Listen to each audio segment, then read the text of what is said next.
Schapelle Corby's hopes have been raised by the Prime Minister's visit to Indonesia. Julia Gillard and the Indonesian President have agreed to restart negotiations on a prisoner transfer agreement. But Susilo Bambang Yudhoyono has declined to comment directly on Corby's personal plea for clemency.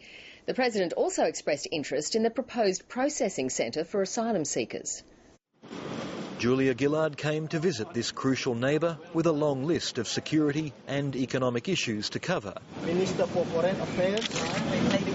Unavoidably, the fate of convicted Australian drug smuggler Schapelle Corby and her plea for presidential clemency was also on the agenda. I don't believe it's in Schapelle Corby's interest for me to deal with this matter in a detailed way publicly. A Supreme Court judge has recommended a substantial cut to Schapelle Corby's 20-year jail term. Justice must be upheld.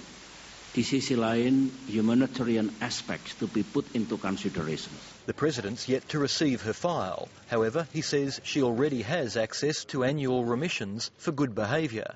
Ms Corby may benefit from his new push for an agreement with Australia to transfer prisoners on humanitarian grounds.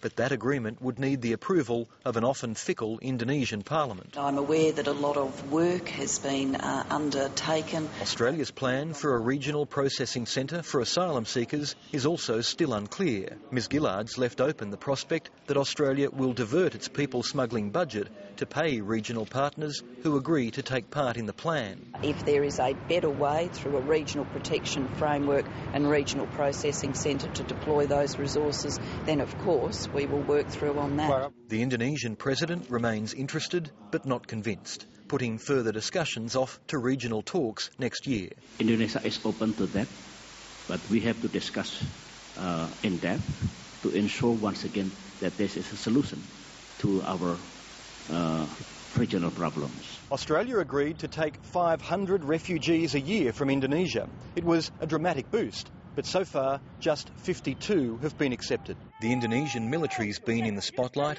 after its troops were videoed torturing Papuan detainees. Local activists urged Julia Gillard to take up the issue with the President. However, the military's launched an investigation and there was no mention of the subject after the meeting. Matt Brown, ABC News, Jakarta.